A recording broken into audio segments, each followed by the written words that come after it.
35 yaşlı Gəncəli müğənni Xaliq Əkbər həyatını itirib. Sənətçi gecə saatlarında ürək çatışmazlığından dünyasını dəyişib.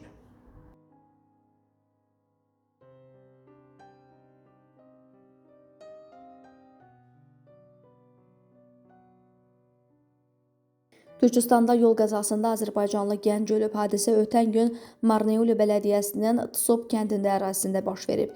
İki avtomobilin toqquşması nəticəsində Rasim adlı gənc həyatını itirib, 4 nəfər isə yaralanıb. Yaralılar təcili tibbi yardım briqadaları tərəfindən xəstəxanaya aparılıb.